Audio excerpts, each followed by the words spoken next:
ఆ రోజు 5 రూపాయలు సంపాదించాడు, ఈ రోజు 5 కోట్లు అయింది. అది తినేటోడు ఎవడు? 7వ తరగతి తింటున్నాడు, అని పేరు కూడా తెలియదు. ఏమన్నట్టు మనం చేస్తే మన కింది తరాలకు కూడా పనిచేస్తుంది. కొంచెం కానీ పాపం కానీ, పాపం కూడా అంతే. మనం చేసిన పాపం మన పిల్లలకు తెలియదు. మనం చేసినప్పుడు ఆలోచన చేయాలి, మనం చేసిన కరెక్ట్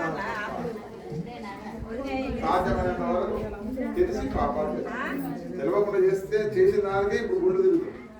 తెలియకుండా చేసిన దాన్ని పొడుస్తా గుడి తిరుగుతా కుదరదు. ఎవరైనా ఓడుస్తా గుడి పందులు గుడి తిరుగుతా అయిపోయింది అనుకుంటాడు కదా, అది పోతుంది. అట్లా పోతుంది. నీకు తెలియకుండా ఎన్నో పాపాలు. ఇప్పుడు మనం మాట్లాడుతున్నాం, కొన్ని సూక్ష్మ జీవులు మనం నోట్లోకి పోతాయి, అవి తగ్గిపోతాయి. నడుస్తుంటే కొన్ని పురుగులు కూడా ఉంటాయి, పాదాల కింద చనిపోతాయి. మనం అనుకోకుండా ఒక మనిషి గురించి మాట్లాడతాం, వాళ్ళు లేనప్పుడు మాట్లాడతాం, అట్లా కానీ అది పాపం. ఎందుకంటే నిలబడేటప్పుడు మాట్లాడతాం, నిజంగా చెప్పాలి, అది కాదు. అది లేనప్పుడు మాట్లాడాలి, అది పాపమే. అంటే నేను అనేది అంటే మనిషి నోటి నుంచి మాట్లాడేది పాపాన్ని, చేసేది పాపం. ఫోన్ పట్టుకుంటే సర్వ అబద్ధాలు. ఫోన్లో మాట్లాడుతుంటే బ్రాహ్మణపల్లి కాదు, భువనగిరి ఉంటాడు, బ్రాహ్మణపల్లి ఉంటాడు, గంట అయినా రాడు. బ్రాహ్మణపల్లి గంట అవుతుందనే కాదు, నేను భువనగిరి తర్వాత ఎక్కడ ఉంటాను. తప్ప కదా పాపం. బ్రాహ్మణపల్లి నేను భువనగిరి ఉన్నాను కొడతాడు. అది సాధ్యమైనంత వరకు అబద్ధం ఆడదు, సాధ్యమైనంత వరకు ఆడదు. వస్తున్నాను కొట్టరాడా చేపలు బాబులు పట్టుకొని వస్తాడు, దక్షిణ అసలు కదా. ఎట్లా నువ్వు ఎక్కడున్నా నువ్వు వచ్చినాక వేడి చేయాల్సిందే.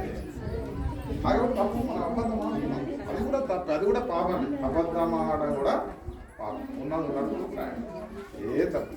ఇవన్నీ పాపాలు మనకు తెలియకుండా అవసరాన్ని బట్టి చేసుకుంటాం కాబట్టి ఆ పాపాలకు పరిష్కారం కూడా కావాలి. మనకి జ్వరం వచ్చినప్పుడు మందు కావాలి, ఆ మందు వేసుకోవాలంటే భగవంతుడే కాదు, భగవంతుడి దగ్గరికి మనం పోవాలంటే మనం పోలేదు.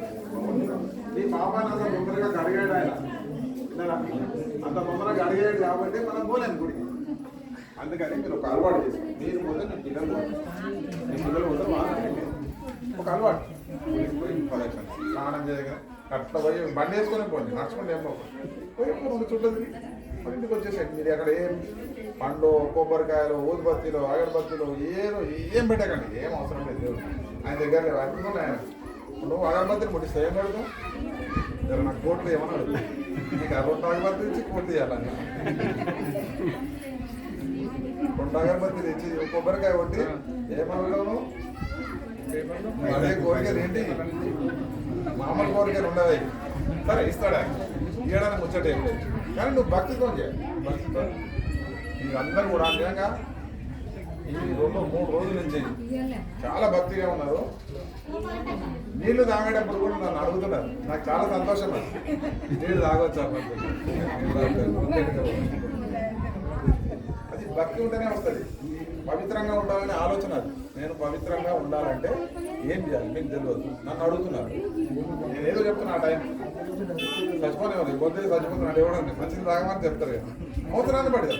నీకు అంతా మిగడానికి వస్తే తాగవచ్చు, టిఫిన్ కూడా చేయొచ్చు. కానీ ఎప్పుడు చేయాలంటే ప్రాణం పోతుంది, ఇంకా నేను ఉండలేను అనే పరిస్థితిలో టాబ్లెట్ వేసుకోవాలంటే మన BP tablet, sugar tablet Kannada దొరుకుతుంది. నేనేమో ఎర్ర బట్టలు కట్టుకున్నాం, తినొచ్చో తాగొచ్చు తినకూడదు అని అమ్మ కింద పడ్డా సరే అప్పుడు ఆపద్ధర్మం అంటారు. ఆపద వచ్చినప్పుడు ధర్మాన్ని పక్క పెట్టమని, ఆపద వచ్చినప్పుడు ధర్మం పక్క పెట్టేసి కార్యక్రమం చేసుకొని క్షమించమని కూడా మళ్ళీ తీసుకోవచ్చు. వాడు కొడతా ఉంటాడు, మళ్ళీ కొడితే పాపం అనుకుంటాడు. ఎన్ని దెబ్బలు తింటే 2-3 దెబ్బలు తింటే మంచిగా ఉంటాడు, కొడుతూనే ఉంటాయి. వీడు తప్పుడు దెబ్బలు కొట్టారు, ఆపద్ధారం. ఎందుకంటే వాడు నమ్మడానికి రెడీ ఉన్నాడు అని అడ్డుకోవాలంటే మనం కూడా తిరగబడాలి. అటువంటి వాడి ప్రాబ్లం లేదు. కానీ ఇదే కొట్ట వాడు కొట్ట నేను కొట్ట అది కాదు. అంటే నేనేమంటున్నా, జీవితం అనేది చాలా చిన్నది. జీవితం చాలా చిన్నది. మనం అనుకుంటున్నట్టు చాలా పెద్దది కాదు. ఏ క్షణంలో ఏ టైంలో ఎప్పుడు ఏం జరుగుతుందో. 500 కోట్లు సంపాదించిన ఒక రూపాయి బిల్లు కూడా మీద తీసుకొని పోదు. ఇవన్నీ ఇక్కడ నేర్చుకోండి, మొత్తం విడిచిపెట్టాల్సింది. ఇవన్నీ వాణి ముంచి వీధి ముంచి వాణి ముంచి సంపాదించిన సొమ్మే లేదు. వాళ్ళందరికీ మళ్ళా వచ్చిన తర్వాత మళ్ళీ జన్మ బుద్ధి వాళ్ళకందరికీ బాగా తీర్చుకోవాలి, తప్పదు. అందుకని వీలైనంత వరకు స్పష్టంగా అబద్ధాలు లేకుండా కష్టం చేసిన మన భగవంతుడు ఇచ్చిందే మన పట్టుకొని తినడం అనేది మంచిది. నీ ఆరోగ్యానికి మంచిది, నీ మనసుకు మంచిది, ఆ తర్వాత మన కుటుంబానికి, మన 7 తరాలకు మంచిది. మనకే కాదు, మన 7 తరాలు. ఇప్పుడు మనం సంపాదిస్తాం, మన మన్మడోడు పుడతాడు, మొత్తం ఒక్కొక్క ఎకరం మన్మడు మొదలు పెడుతుంది కాదు, ఇక మొదలు పెట్టి చేసాలు చేస్తాడు. మనం చూడలేదు, ఎంతమంది చూసినాం, వికారైన వాళ్ళని చూడలేదా? 100 ఎకరాలు ఉన్న వాళ్ళు కూడా 6 ఫీట్ల జాగా కూడా లేని వాళ్ళు చూసినాం. అట్లాంటి వాళ్ళు పుడతారు, తప్పు చేస్తే పుడతారు, తప్పు చేసి సంపాదించిన వాళ్ళు వృధాగా పుడుతుంది. వాడు తాగుడు తినుడికే జలసాలకే వాడుకుంటారు. నేను అనేది ఏంటంటే టైంపాస్ కాదు నేను చెప్పింది. ఇవన్నీ కూడా ఆలోచించండి, భగవంతుని సేవ చేసుకోండి. అందరూ కూడా గుడికి పోయే ప్రయత్నం చేయండి ప్రతిరోజు కూడా. ఆ మగోళ్ళకే కాదమ్మా, మీకు కూడా, మీరు కూడా వెళ్ళొచ్చు. వాళ్ళే వెళ్ళాలి, వాళ్ళే పోతారు. పంతులు అలాగే ఇప్పుడు ముందంటున్నారు అనుకోకండి. మీరు కూడా గుడికి వెళ్ళలేదు, మేము వెళ్ళలేమనుకున్నాం. ఇంట్లో ఫోటో ముందటైనా 2 అగరబత్తీలు దీపం వెలిగించుకోండి, పెద్ద సమస్య కాదు. పోగలిగిన వాళ్ళు గుడికి వెళ్ళండి, గుడి శుభ్రం చేసుకోండి, ఆ గుడిని మంచిగా చేసుకోండి. ఆ గుడి ఊళ్ళో ఇంత పెద్ద మనుషులు ఉన్నారు, గొప్ప వాళ్ళు ఉన్నారు, కోటీశ్వర్లు ఉన్నారు, గుళ్ళు సరిగ్గా లేదు.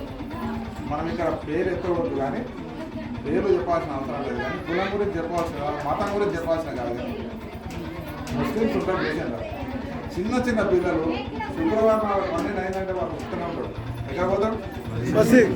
అమ్మ చేస్తారా? శనివారం నాడు ఎంతమంది పోతున్నారు పిల్లలు చెప్తారు, అన్నూరు ఎంతమంది పోతున్నారు గుడి చెప్పండి. శనివారం నాడు గుడికి పోయేటప్పుడు ఎంతమంది చెప్పండి పోతున్నారు. ఎందుకంటే గుడి ఏముంది, ఏం చెప్పండి పిల్లల దగ్గర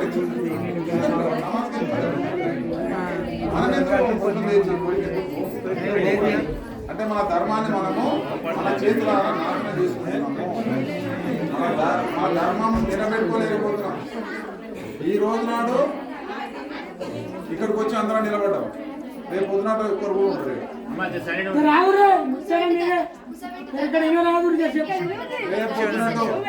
రేపు ఒక వారం రోజుల తర్వాత ఒక్క మనుషులు కూడా ఉంటాయి, దుమ్ము కొడుతూ చెప్తున్నా. అబద్ధాలు చెప్పాను, నేను ఎన్నిసార్లు కట్టించిన తర్వాత ఎన్నిసార్లు వచ్చి 3 సార్లు దేవుడు ఉంటాడు. దేవుడు నిలబెట్టినామంటే ప్రాణ ప్రతిష్ఠ చేసినామా. ప్రాణ ప్రతిష్ఠ అంటే మనిషి జీవంతో ఉన్నట్టే. ఎందుకో చుట్టం వస్తాడు, అన్ని రూమ్లే తాళం పెట్టు, తీసుకోవాలి, ఆ తాళం తీయకూడదు. వాడు ఏమన్నాడు, అదేమంటాడు, ఏమన్నాడు అరుస్తాడు, కానీ ఏం ఇస్తూనే అరుస్తాడు మీద అంటాడు అంటాడా. మరి దేవుడు ప్రాణంతో ఉన్నాడు, మరి ఆయనకు రోజు నాయన అన్నం వద్దా ఉండాలి, దీపం వద్దా? మన ఇంట్లో లైట్లు వేసుకుంటాం, మేస్త్రి వేసుకుంటాం, దేవునికి ఏమో దీపం పెట్టాము.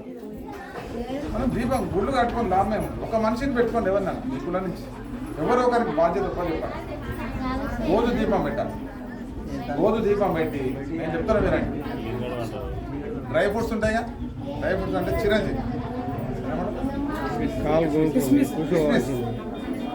అవి ఒక డబ్బాలో ఒక 1/2 కేజీ 1 కేజీ పెట్టుకోండి. ఈ గుళ్ళ 2, ఆ గుళ్ళ 2, ఈ గుళ్ళ ఎక్కువ వద్దు, 2 చేయి నుంచి దీపం వచ్చి చేయి నుంచి వెళ్ళిపోమని. అర్థమైందా?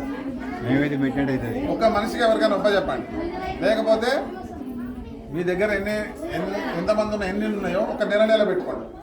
ఒక నెల నువ్వు, ఒక నెల మీ బాధ్యత చేయండి. మీకు నిజంగా చెప్తున్నా, భగవంతుడు ఈ గుడి కట్టినందుకు మీకు అష్టైశ్వర్యాలు ఇస్తాడు. మీరు గుడి కట్టి అట్లా పెట్టేస్తే మాత్రం, గుడి కట్టకున్నా ప్రాబ్లం లేదు, కానీ గుడి కట్టి అట్లా పెడితే పాపం. చుట్టాన్ని పిలవకుండా ఏం ప్రాబ్లం లేదు, పిలిచి ఎండబెడితే అని పాపం. పిలిచి మనం ఏంటంటే పాపం. అవునా కదా? ఇచ్చి మరి పిలిచి అన్నం పెట్టకుండా కూడా తిడతారు. ఎవరో ఒకరు గొప్ప చెప్పండి, లేకపోతే నెల రోజులకు ఒకరు పెట్టి మరి నెల ఒకరు నెల ఒకరు పెడతాం. ముందే రాసుకోండి, ఇక జనవరి ఫిబ్రవరి మార్చి మీ ఎట్లా పెట్టుకుంటారో అట్లా ఆ క్రమంగా చేసుకోండి. మీకు అంతా శుభాలు జరుగుతాయి. గుడి కట్టినందుకు ఆ భగవంతుడు మీ అందరికీ కూడా అష్టైశ్వర్యాలు ఇస్తాడు, తప్పకుండా ఇస్తాడు. ఎందుకు ఇయ్యాడు? ఆయన కొంచెం మనం ఇస్తాడు మనం. అదే కదా, మనం ఇష్టంగా ఉండకపోతే గుడి కడితే అవతల పడుతుంది. ఈయన సికింద్రాబాద్ వాడే, ఆయన పోయి బొల్లకాడ గొల్లకాడికి ట్రాక్టర్ అది ఎదుగుతుంది. దేవుని దగ్గరికి ఎవరు రావాలి? రావాలి. మీరు రాలే, మీకు ఒక మనిషిని ఒప్ప చెప్పండి, మనకి ఏమన్నా ఇవ్వండి. లేకపోతే ఒక మనిషిని ఏర్పాటు చేసుకొని 1000-2000 ఇచ్చేసేయండి, అందరు కలిసి నెలకు. రోజు ఒక 15 నిమిషాల 10. అదే అనిపిస్తుంది, అదే తీరదు అని చెప్పిన. అందుకే భగవంతుడు 15 నిమిషాలే లేవు మన దగ్గర, ఆ 10 నిమిషాలే లేవు మన దగ్గర. నువ్వు చుట్టా ఎంత ఇవ్వంతోనైనా గంట సేపు మనం ముచ్చట పెడతాం, కానీ